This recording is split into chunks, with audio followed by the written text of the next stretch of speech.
Halo guys, Assalamualaikum warahmatullahi wabarakatuh. Balik lagi bareng aku, Reta Pramesti. Di video kali ini, aku bakal ngelanjutin untuk membahas soal ujian mandiri. Ini adalah 30 soal TPA ya guys ya. TPA untuk UM-UNY dan UM-UNS 2024. Ini adalah part yang ketiga. Untuk part sebelumnya, teman-teman bisa cek linknya di deskripsi video aku.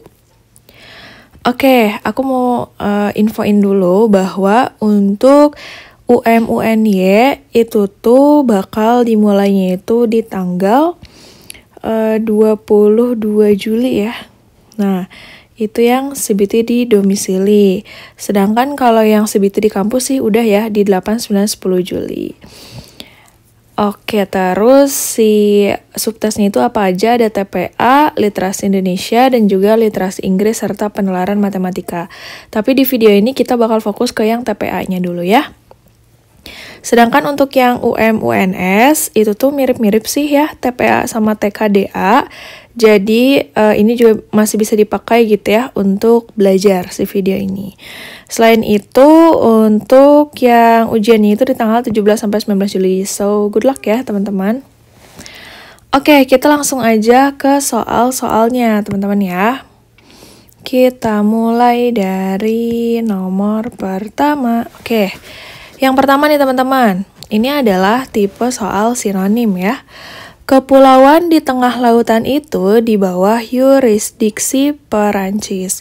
Nah, ini aku coba cari by KBBI ya teman-teman ya. KBBI. Jadi teman-teman nanti kalau lagi belajar boleh sambil buka KBBI-nya. Yurisdiksi itu adalah kekuasaan mengadili, lingkup kuasa kehakiman, peradilan. Jadi pokoknya berhubungan sama kekuasaan ya. Berarti jawabannya fix banget yang A, oke? Sekarang kita lanjut ke soal nomor 2. Sekarang ini banyak orang yang mengikuti pola hidup hedonisme. Nah, hedonisme itu apa? Hedonisme itu adalah pandangan yang menganggap kesenangan dan kenikmatan materi sebagai tujuan utama dalam hidup. Jadi foya-foya gitu ya. Nah, berarti yang mana nih? Di sini ada kata kunci kesenangan, kenikmatan, tujuan utama hidup. Coba ya, yang ada kenikmatan sama kesenangannya itu bisa kita highlight, sedangkan yang lainnya enggak ya. Nah, antara pencari kenikmatan sama pengumbar kesenangan, itu yang lebih tepat adalah yang A, oke? Nah, sekarang lanjut ke soal nomor 3. Agar terampil berbahasa, paling tepat dilakukan secara imersi pada situasi nyata. Imersi di sini berarti adalah mencelupkan, menyerap, dan melibatkan secara mendalam.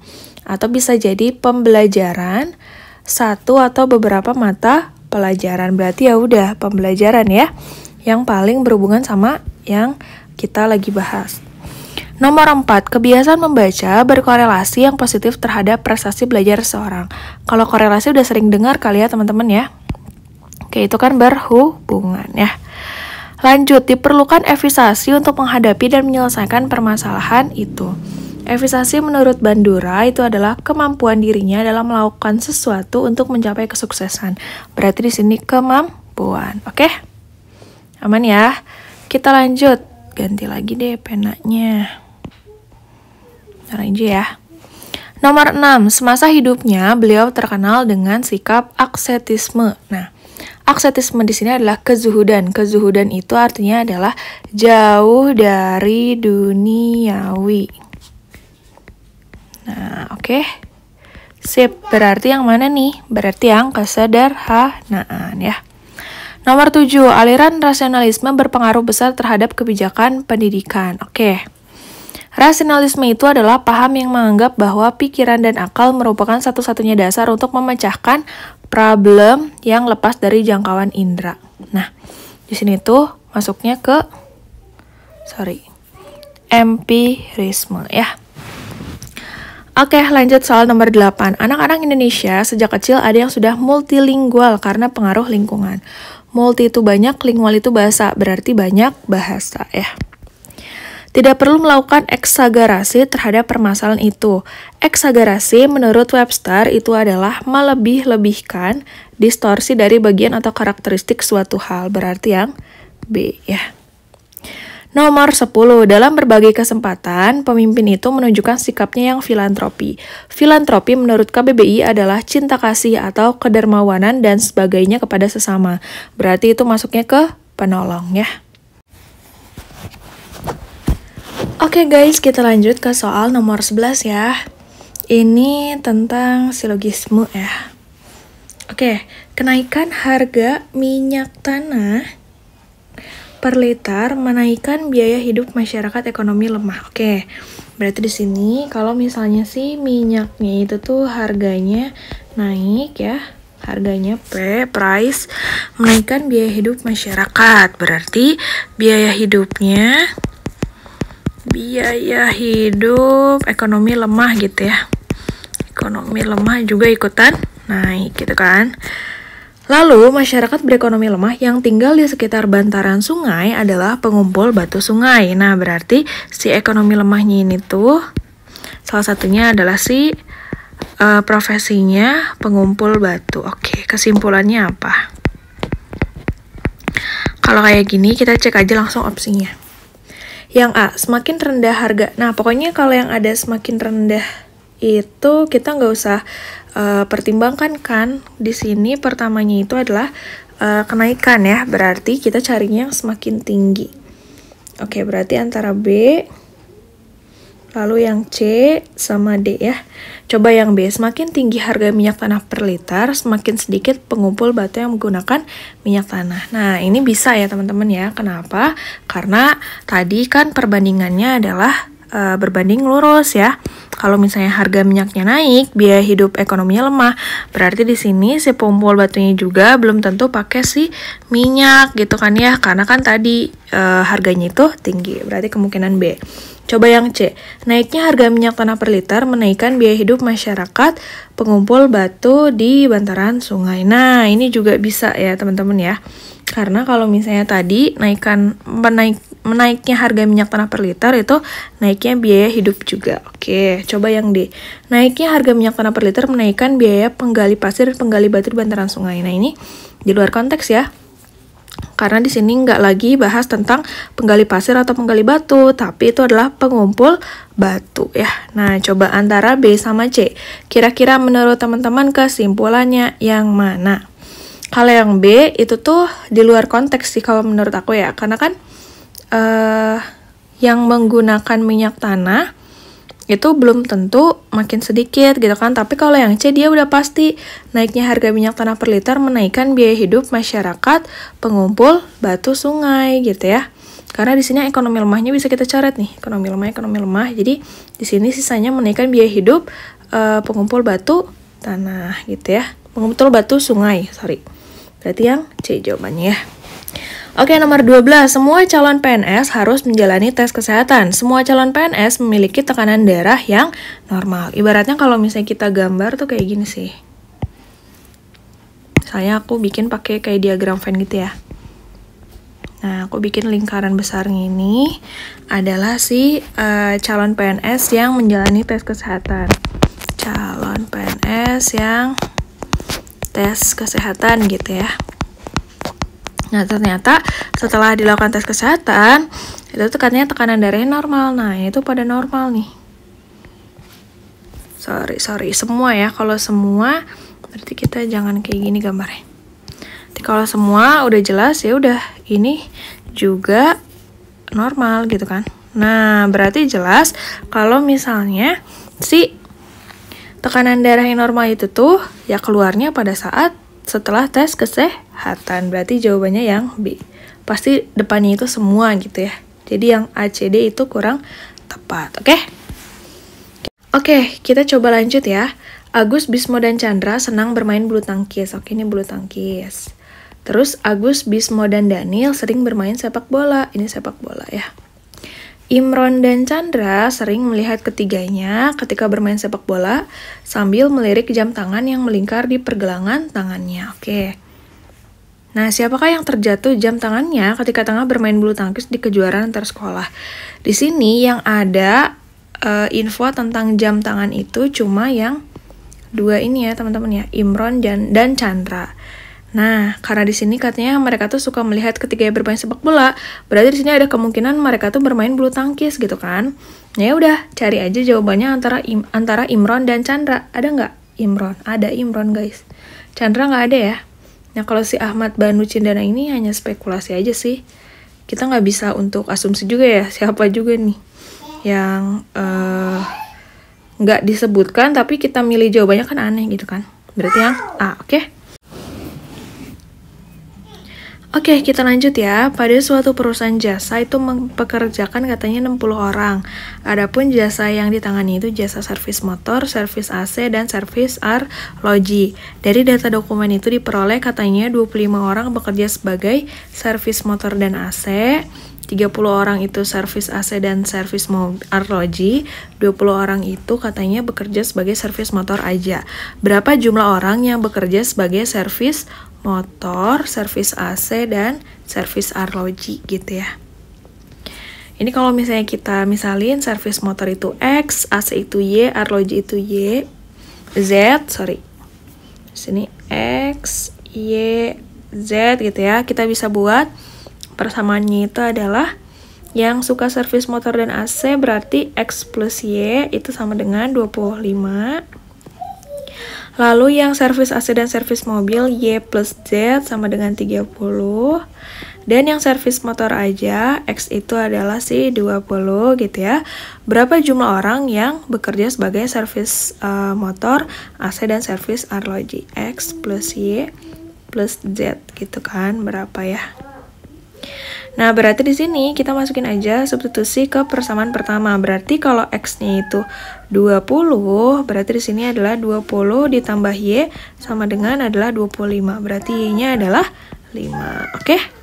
Sekarang yang Z, berarti Y plus Z sama dengan 30. Y-nya tadi 5 ya. Ditambah Z sama dengan 30. Z-nya sama dengan 25. Oke, kita udah dapet nih, X-nya 20, Y-nya 5, Z-nya 25. Nah, tapi kalau misalnya di sini kan yang ditanya adalah yang suka ketiganya ya gitu, teman-teman ya. Berarti kita gunakannya gini. Totalnya sih 60 orang, kita kurangin sama 20 tambah 25 tambah 5. Berarti kan 50 ya, berarti kurangnya aja nih. 60 kurang 50 adalah 10, berarti ini jawabannya. Oke? Kita lanjut ke soal nomor 16. Kita baca dulu soalnya. Tujuan Filipina mengajukan klaim wilayah betting Second Thomas ke Mahkamah Arbitrase PBB adalah, baru kita baca. Filipina mengklaim betting Second Thomas itu katanya tuh ini lokasinya ya. Mendasari klaim wilayahnya pada Konvensi PBB tentang Hukum Laut tahun 1982. Berarti di sini tuh lagi fokus untuk ini ya, memastikan kepemilikan dari si klaim wilayahnya. Oke, kira-kira yang mana guys? A, B, C, D. Jelas yang A ya. Mendapatkan kepastian kepemilikan wilayah yang disengketakan ya. Nomor 17, wacana tersebut mengandung beberapa persoalan yakni. Oke, tadi di paragraf pertama tuh pokoknya menjelaskan penyebabnya gitu ya, apa yang sebenarnya diperjuangkan. Lalu di sini Beijing menginginkan tumpang tindih klaim wilayah itu diselesaikan secara bilateral dengan Manila. Oke, berarti di sini ya yang punya hajatnya itu si Filipina sama Tiongkok ya. Ya benar-benar Filipina sama Tiongkok. Berarti sini tuh lagi ngejelasin tentang wilayah perselisihannya. Terus apa nih, ada masalahnya nggak? Tiongkok berulang-ulang menghadang kapal-kapal sipil yang membawa suplai logistik. Oke, berarti sini ada penghadangan kapal dan juga ada apa lagi nih? Langkah yang diambil adalah Manila mengatakan telah bersiap menghadapi kemungkinan terburuk. Oke, terus di sini juga ada campur tangan Beijing ya, yang tidak boleh kita lupakan. Berarti 3 hal itu sih teman-teman, tentang wilayahnya. Terus ada penghadangan kapal dan kemarahan Beijing atas pengajuan klaim Filipina. Berarti jelas yang A ya. Nomor 18, pemecahan masalah yang terbaik terhadap tumpang tindih klaim atas wilayah betting Second Thomas adalah, biasanya kalau solusi itu di paragraf terakhir ya. Coba kita baca. Pada Minggu, Manila mengirimkan dokumen tentang klaim wilayah Filipina di perairan Laut Tiongkok dan mengharap agar lembaga itu memutuskan gugus kepulauan tersebut milik siapa. Langkah yang diambil, nah ya di sini ya ada kata-kata mahkamah arbitrase ya teman-teman ya. Mahkamah arbitrase. Jadi harus dibawa ke mahkamah arbitrase karena kan itu penyelesaian masalahnya. Yang B ya.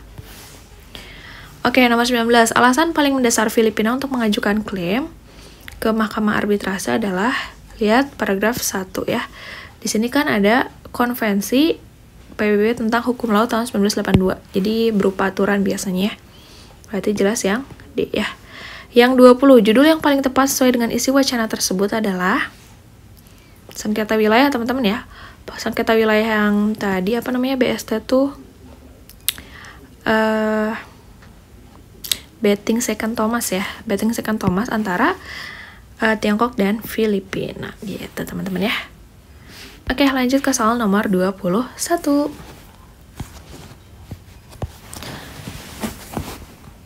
Nomor 21, bentuk sederhana dari 3x plus y. Terus dulu aja 3x plus y. Terus di sini minnya kita kali ya, min 3y, min z, lalu min x plus 3z. Oke. Nah, x sama x-nya selesain, 3x kurangi x itu adalah 2x. Y sama min 3y-nya jadi min 2y. Min z plus 3z itu adalah plus 2z. Oke. Udah jadinya 2x min 2y plus 2z yang dodol. Oke, nomor 22. Misalkan nilai R sama dengan 4, S sama dengan min 2, jika T sama dengan R plus S kuadrat. Oke, berarti T itu katanya 4 ditambah negatif 2 berarti dikurang ya. Dikuadratin. Oke, kalau yang U katanya 4 lalu min dikali min 2 ya, berarti plus 2. Dikuadratin. Oke, jelas gimana guys? Pasti jelas. U-nya pasti lebih gede sih. Di sini kan 4 kurangi 2, 2 kuadrat 4. 4 tambah 2, 6, 6 kuadrat 36. Berarti di sini jelas T-nya kurang dari U ya. Atau T lebih kecil dari U.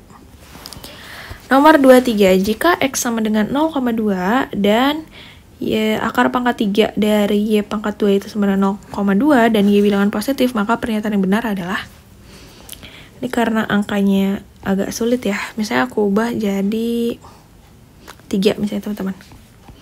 X sama dengan 3, berarti kalau misalnya jadi Y ya, akar pangkat 3 dari berapa biar jadi 3 berapa? Kemungkinan akar 27 ya. Sama dengan 3 gitu kan. Nah, si 27 ini tuh nanti dikuadratin. Misalnya jadi berapa teman-teman? 5 komaan ya. 5 koma kuadrat lah ya. Nah. Oke, berarti jelas kan ya. Si Y-nya pasti lebih besar dari si X-nya. Atau si X-nya lebih kecil dari si Y gitu. Ini aku ngubah angka aja ya, biar lebih kebayang teman-teman. Jadi yang C, oke? Nomor 24. Bentuk sederhana. Oke, berarti sini X min Y kuadrat itu kan sama aja kayak X plus Y dikali sama X min Y ya. Terus ditambah sama 3XY katanya. Ditambah Y kuadrat dikurangi 2X kuadrat. Oke. Di sini kita kali pelangnya aja. X kali X kuadrat dikali min Y min XY. Y dikali X itu YX atau XY sama aja. Y kali min Y kuadrat. Oke, ini mirip sama nomor 21 ya, cuma mungkin agak lebih jelimet. Enggak juga sih. Oke, coba X kuadrat sama X kuadrat. X kuadrat min 2X kuadrat itu adalah min X kuadrat ya. Min X tambah plus X habis. Min Y kuadrat plus Y kuadrat habis. Terus ditambah 3X aja sisanya ya. Udah, jadi jawabannya ini. Min X kuadrat ditambah 3X Y yang B ya. Oke, nomor 25. X sama dengan 2, Y sama dengan min 2, dan Z sama dengan 2. Maka nilai X kuadrat min 2XY min 4XZ plus YZ. Oke, langsung aja masukin. X kuadrat berarti 2 kuadrat 4 ya. Min 2XY berarti min 2 dikali 2 dikali min 2. Oke, berapa? 2 kali 2, 4. 4 kali min 2, min 8. 1 min 2 kali 2 min 4 kali min 2 plus 8 guys. Terus min 4 dikali 2 dikali 2. Min 4 kali 2 8, min 8 kali 2 min 16. Lalu plus YZ. Min 2 dikali 2. Berarti min 2 kali 2 min 4 ya, min 4. Oke. 4 tambah 8 12, 12 dikurangi 16 itu min 4 ya. Bener ya, min 4 adalah min 8 gitu. Itu jawabannya yang B. Oke? Mantap. Kita lanjut lagi ke soal nomor 26. Oke, ini mah figural ya. Oke, di sini tanda panah ke kanan, kecil, sedang, besar. Sedang berarti bakal balik lagi ke kecil, berarti yang A ya. Bintang kiri atas, lalu ke kanan atas, kanan bawah, kiri bawah, berarti bakal ke kiri atas ya. Berarti yang di kiri atas yang mana? Antara A sama yang C. Oke. Yang bawahnya. Tempe di kanan bawah, kiri atas, kiri bawah, kiri atas, kanan atas, berarti bakal di kanan bawah. Oke, ini mirip ya. Cuma mungkin jaraknya sih. Sini kayaknya antara, oh ini yang sama jaraknya guys, jaraknya sama ya, kemungkinan yang C ya. Kalau ini kan yang ini di ujung, yang ini agak ke tengah gitu ya, sedangkan kalau ini jaraknya sama yang C ya. Nomor 28. Oke, di sini kotaknya 4, yang hitam ini 2, ini 1, kotaknya 2 lagi, berarti sini kotaknya harus cari yang 4, berarti yang B ya. 4, 2, 1, 2, 4 gitu. Oke, nomor 29. Ikan kakap merah bergizi dan indah penampilannya. Ikan kakap merah ya, yang bergizi dan indah penampilannya. Ikan tuna rasanya enak tapi membosankan. Udang walaupun kecil-kecil tapi mempunyai nilai gizi yang tinggi daripada ikan kakap merah. Sementara bandeng gizinya lebih baik dari ikan tuna tapi biasanya tidak segar. Hidangan yang menarik dan bergizi, oke. Yang pasti ikan kakap merah masuk. Nah, berarti antara A sama D.